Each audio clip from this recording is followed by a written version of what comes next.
Assalaamu calaykum waraxmatullaahi wabarakaatu. Kusoo dhawaada Rafiki Academy. Muuqaalkani waxaanu ku baranaynaa sheeko gaaban. Waa casharadani ku bara luqadda Swahiliga ah. Sheekadani waxay ku saabsan tahay nin sac lahay ee saca laga xaday, tuugo ay ka xaday. Sidan ayay ku bilaabanaysaa sheekada. Mkulima mmoja alikuwa na ng'ombe. Waxaa jiray nin beerole ee lahaa sac.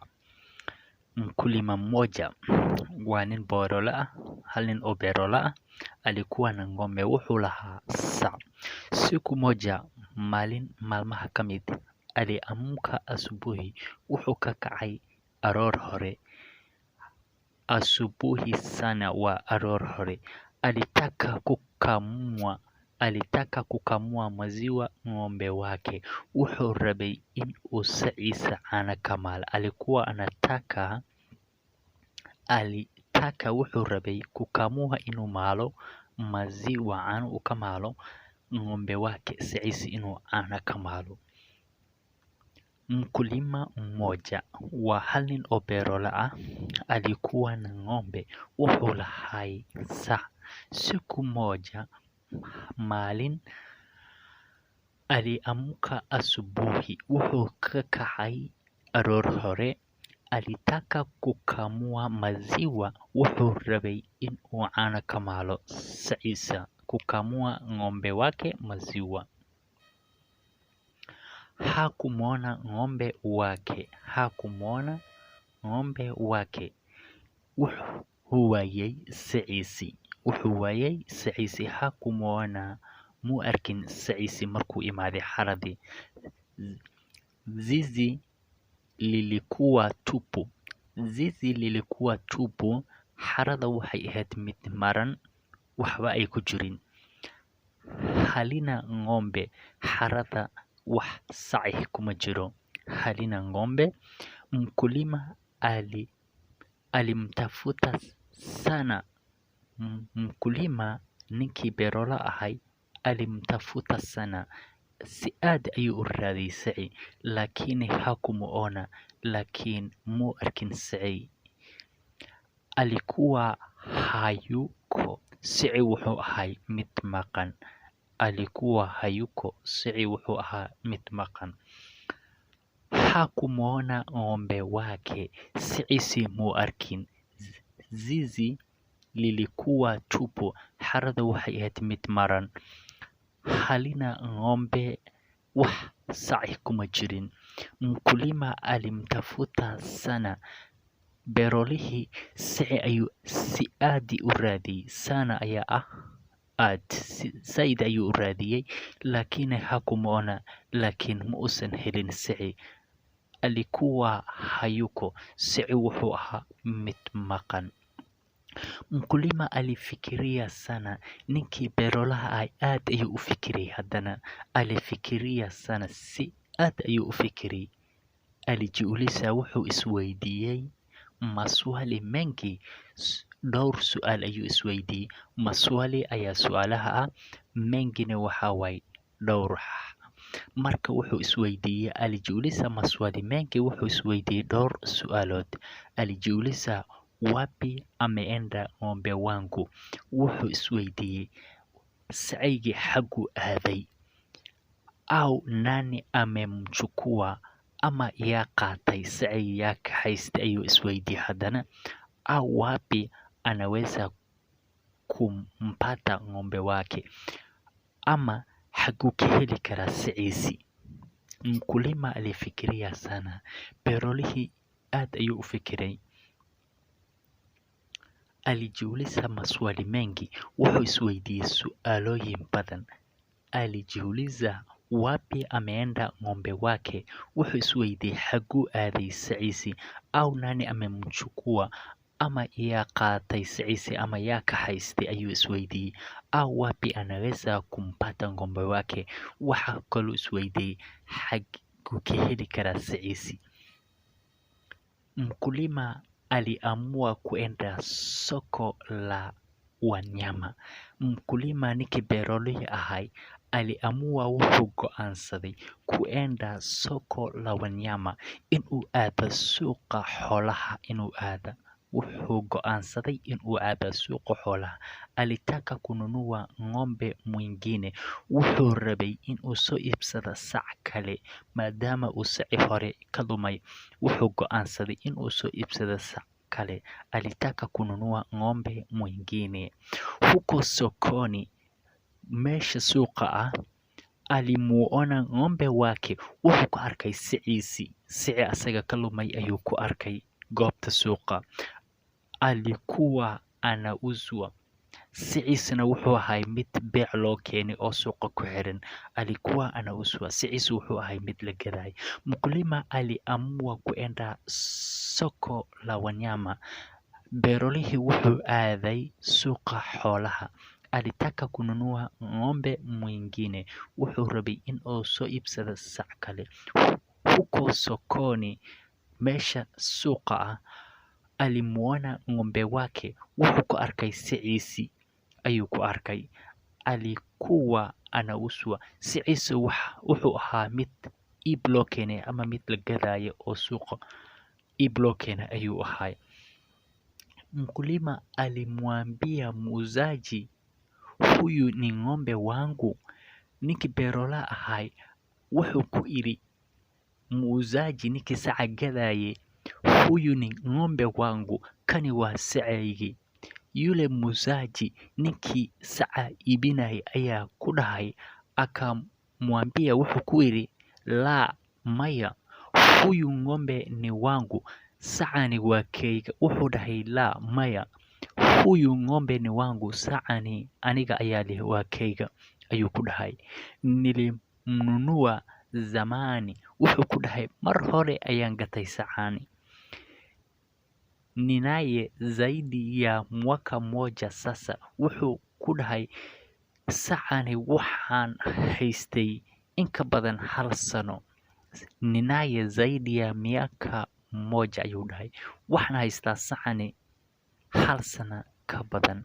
Mkulima alimwambia muuzaji, huyu ni ng'ombe wangu. Ninkii beerolaha ahay wuxuu ku iri kii saca gaday, sacani waa kayga, aniga ayaa leh sacani. Yule muuzaji akamwambia, la. Ninkii saca gadayna wuxuu ku dhahay, maya, huyu ng'ombe ni wangu, adiga ma lihid saca, aniga ayaa leh, ayuu ku dhahay. Nilimnunua. Wuxuu dhahay, waxaan iibsaday zamani, mar hore ayaan iibsaday, ama waa hore ayaan iibsaday, ayuu ku iri. Ninaye zaidi ya mwaka moja sasa. Waxaan haystaa sacani in ka badan 1 sana, ayuu ku iri. Yule mkulima aliyaziba macho ya yule ng'ombe. Ninkii beerolaha ahay ayaa labadiisa sacab ama gacmihiisa ku daboolay indhaha saca. Mkulima yule aliyaziba macho ya yule ng'ombe. Ninkii beerolaha ahay ayaa saca labadiisa indhood sacabadiisa ku daday. Aliyaziba kuwa viganja vyake vya mikono. Sacabadiisa ayuu gacmaha sidaas ugu daday. Alitaka kugundua ukweli wa yule bwana. Wuxuu rabay inuu ogaado runta ninkani uu sheegaya. Hadalka uu sheegaya inuu run yahay, inuu ogaado ayuu rabay. Halafu mkulima akasema, marka wuxuu ku iri ninkii beerola ahay, huyu ng'ombe ni chongo, sacani waa mid hal ila. Jicho lake moja ni pofu, hal il ayuu ka dhaawacan yahay ama ka halaabsan yahay, ayuu ku dhahay. Halioni vizuri, ishaasna si fiican wax uguma arko. Hebu niambie ni jicho lipi. Wuxuu ku dhahay, bal ii sheeg isha uu sacani la yahay, ii sheeg. Yule mkulima aliyaziba macho ya yule ng'ombe. Ninkii beerolaha ahay saca indhihiisa ayuu gacmaha ku daday. Aliyaziba kwa viganja vyake. Indhaha saca wuxuu ku daboolay sacabadiisa. Alitaka kugundua ukweli wa yule bwana. Wuxuu rabay inuu ogaado ninkani dhahaya saca waa kayga inuu run sheegay in kale. Halafu mkulima akasema, Mkulima akasema, marka wuxuu ku yidhi, huyu ng'ombe ni chongo, saxani waa mid hal ila, jicho lake moja ni pofu, hal il ayuu leeyahay saca, halioni vizuri, ishaasna wax si fiican uguma arka, hebu niambie ni jicho lipi isha uu saca leeyahay, ii sheeg ayuu ku dhahay. Ninkii tuugahay ee saca inuu asaga leeyahay iska dhigay ayaa yidhi jicho la kushoto, wuxuu yidhi isha bidixda ayuu leeyahay saca, wuxuu dhahay jicho la kushoto, isha bidixda ayuu dhahay. Yule mtu akajibu, ninkii ayaa ku dhahay saca wuxuu leeyahay isha bidixda. Alijibu kwa haraka sana, hadalkaasna wuu la soo booday, mid ka fiirsaday hataa muusan ahayn, hadalkaas mid dhaqsaba la soo booday ayuu ahay. Hakujua mkulima alitaka nini, ma uusan fahmin waxa lagala dan leeyahay hadalka la weydiiyey. Hakujua mkulima alitaka nini, ninkani wuxuu rabaa ma uusan fahmin, ama hadalkiisa wuxuu kala dan leeyahay. Hadalkii ayuu la soo booday, wuxuu yidhi sax wuxuu leeyahay isha bidixda. Jicho la kushoto ayuu dhahay, isha bidixda ayuu leeyahay saca. Yule mtu akajibu, ninkii ayaa sida ku jawaabay, waa ninkii tuuga ahay. Alijibu kwa haraka sana, isagoon ka fiirsanin ayuu hadalkii ku dhawaaqay ama la soo booday. Hakujua mkulima alitaka nini, ma uusan fahmin hadalka waxa lagala dan leeyahay. Mkulima aliondoa mikono yake, ninkii beerolaha ahay gacmihiisa ayuu ka qaaday saca indhihiisa na akasema, wuxuuna ku yidhi hebu yatazame macho yake, wuxuu dhahay saca indhihiisa si fiican u fiiri, tazama macho yake, wuxuu ku yidhi ninkii tuuga ahay, fiiri saca indhihiisa. Yule bwana aliyatazama, ninkii tuuga ahay ama ninkii saca marka hore soo xaday ayaa fiiriyey saca indhihiisa, kumbe akaona macho yote ya ng'ombe yalikuwa ni mazima. Show saca wuxuuba ahayba mid labadiis indhoodba ay xayihiin, fiican yihiin. Yule bwana aliyatazama, ninkii tuuga ahay wuxuu fiiriyey saca indhihiisa, kumbe akaona macho yote ya ng'ombe yalikuwa ni mazima. Saca markuu fiiriyey wuxuu arkay saca indhihiisa dhanba inay caadi yihiin, labada indhoodba inay shaqaynayeen. Mtu yule alikosa la kusema, kadibna ninka tuuga ay wax uu ku hadla ayuu kasi waayay. Mtu yule ninkii alikosa la kusema, wax uu ka hadla ayuu kasi waayay ninkii. Watu wakamtambua kuwa ni mwizi, dadkana waxay ogaadeen, watu wakamtambua, dadku waxay ogaadeen kuwa ni mwizi inuu yahay nin tuug ah oo saca soo xaday. Watu walimkamata, dadkii way qabteen, dadkii meelaha ka dhaway ayaa qabtay, na kumpeleka katika kituo cha polisi. Dadkii meelaha ka dhaway ayaa qabtay na kumpeleka, waxayna aadiyeen ama ay u qaadeen kituo cha polisi, waxay u qaadeen saldhigga booliska. Katika kituo cha polisi, booliska saldhigga booliska markii la gaaray, yule mtu alisema, ninkii tuuga ahay ayaa yidhi, nisamehe, wuxuu ku yidhi nisamehe, hali cafiyo ayuu ku yidhi.